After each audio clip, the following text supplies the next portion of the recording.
If you've ever struggled to make a heavy stationary table saw more versatile in a small workspace, then this build is probably going to change the way you work.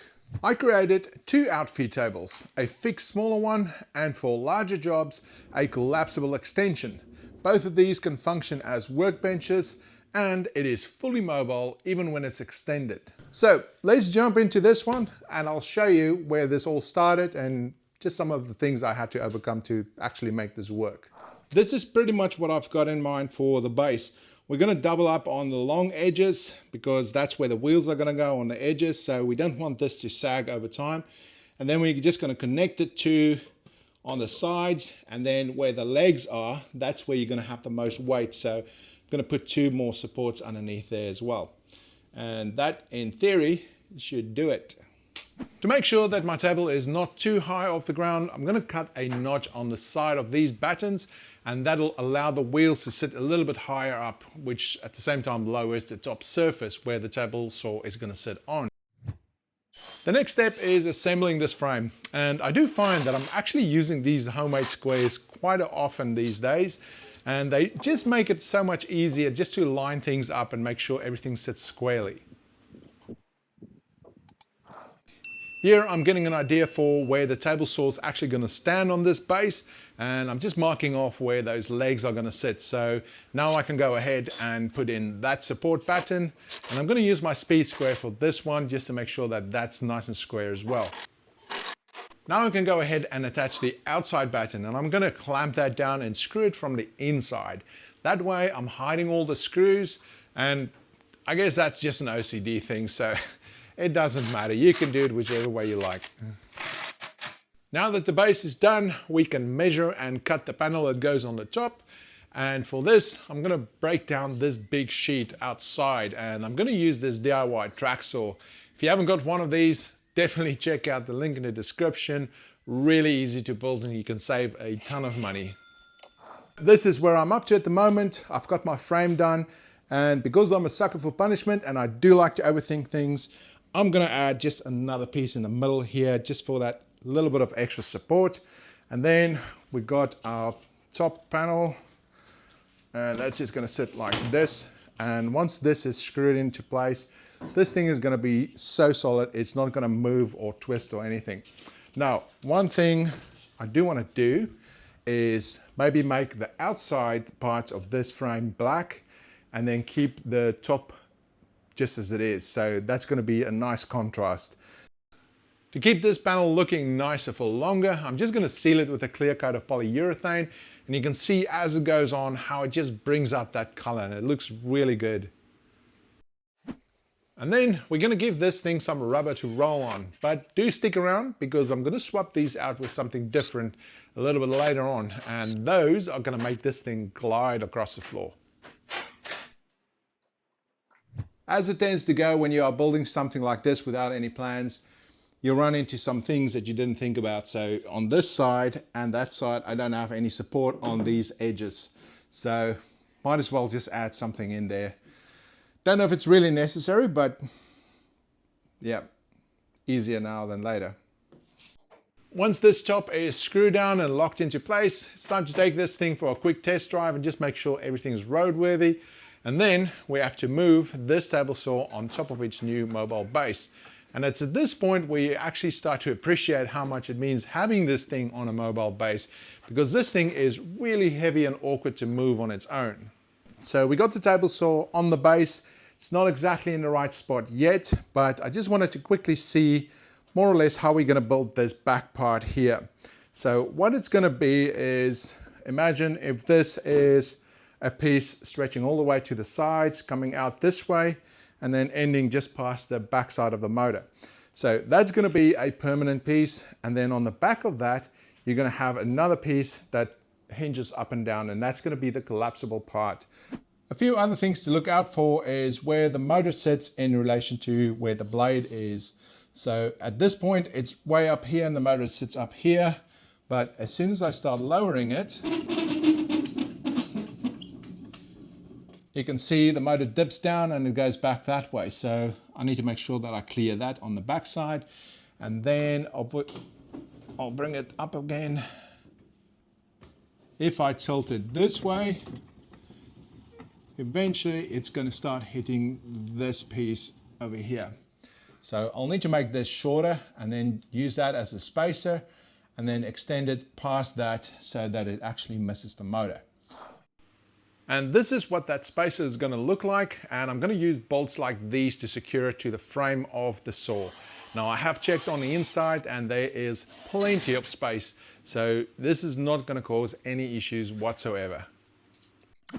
I need to backtrack just a little bit on this build because the wheels I've used on this have got rubber on the outside and it's starting to feel a little bit sticky. So I've used these in the past, just smaller, and these ones absolutely glide on the floor. So I'm going to swap them out with these while this is still manageable. The wheels I'm swapping these out with are very similar to the ones you find on rollerblades, for example.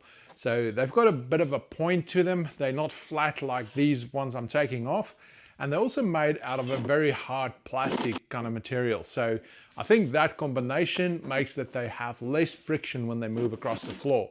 And I'll link to them in the description if you do want to see what they look like. Just look at the difference that made. I can move the whole thing around easily now. It just glides on the floor. Next, I need to work on these brackets that go underneath the table. So for that, I need to cut an L shape out of these, and I do not have a bandsaw, so I'm going to use my table saw for this. It's probably going to take me a bit longer, but if you guys got any suggestions or ideas on how to do this easier and quicker, I'm all ears, so please just leave a comment down below.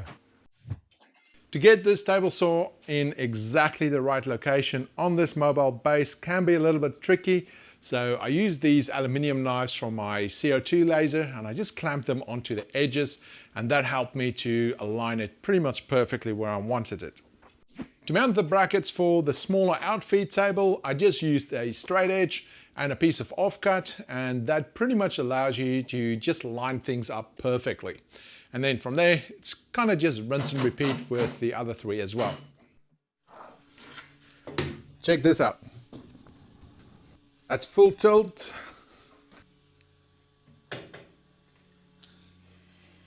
Closer than that, you're not going to get. The legs themselves are pretty straightforward. I just secured those with pocket screws on the bottom, and that gives you the flexibility at the top just to make sure that everything is lined up perfectly so you can still move it, and then screw it in from the side. The two legs on the outside, I did use pocket screws top and bottom because I wanted the outside edges of those to sit flush. Legs are done. This is not fixed yet, but how's that for solid? Overkill for sure, but why build it twice?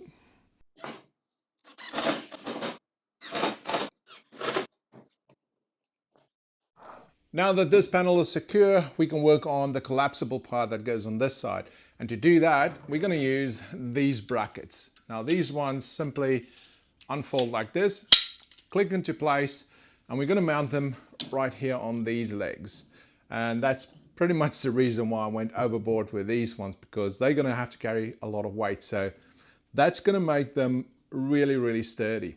Now I'll link you to where I found these ones in case you want to have a closer look. And right behind me here is the panel that we're going to mount next. Getting these brackets to the exact height they need to be is pretty straightforward, very similar to what we've just done with the smaller outfeed table. So I'm going to use this offcut piece as my straight edge, and underneath that I'm going to clamp another piece, and that's going to act as a spacer again, and then my brackets are just going to butt up against that. And that's pretty much it. Next, we're going to put this sheet on top of the brackets, but I've got a suspicion this is not going to be as straightforward as I hope. So let's see.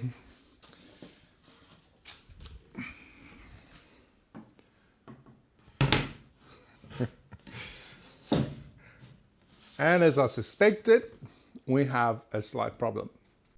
Both edges of this board is bending down because there's nothing underneath to support it.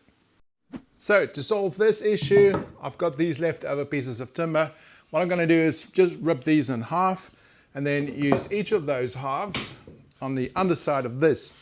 Underneath this top, we got our legs going down, And we're basically just going to mount those halves in between this space, but on this board. And we're going to do that for this side, center, and the right-hand side as well. And hopefully that'll be enough to lift the edges up and keep the whole thing flat. And if that doesn't work, I do have steel angle iron we can use, but that's definitely going to be a lot easier. In hindsight, I know there are better ways of doing this, and I've actually got an idea for this part in particular. So I'm going to put that in a free PDF that you can grab down in the description, along with some other thoughts and ideas if you are planning on doing something like this. And I promise you that's going to save you a lot of frustration. So make sure you grab that as well. Well, let's see how this turned out.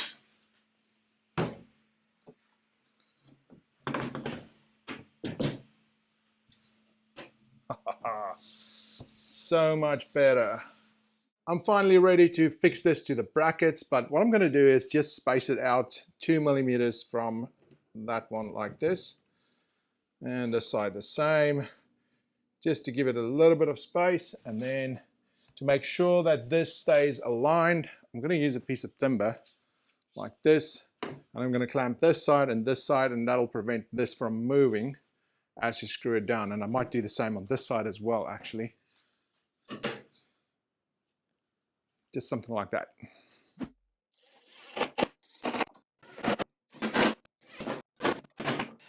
Now, I guess the big question is this thing actually going to collapse the way it should? So let's have a look.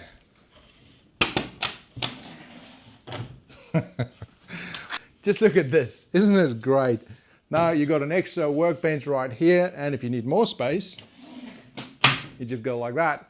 And obviously it's an outfeed table as well. And when you're done, you don't need it anymore. Collapse it, and you got your space back. Fantastic.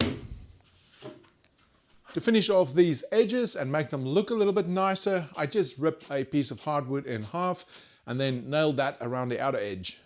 I also decided to keep going with the black, so I spray painted the legs and the side of the frame. Overall, I am really happy with how this turned out. There are a few things, however, that I would do differently if I had to build this again. And I'm going to put those in the PDF that I mentioned earlier, so do check that out in the description below. I still have all of this space on the side, and I'm going to turn that into useful storage space. So do make sure you subscribe for that. And also remember to hit that like button for me. And I'll see you on the next one.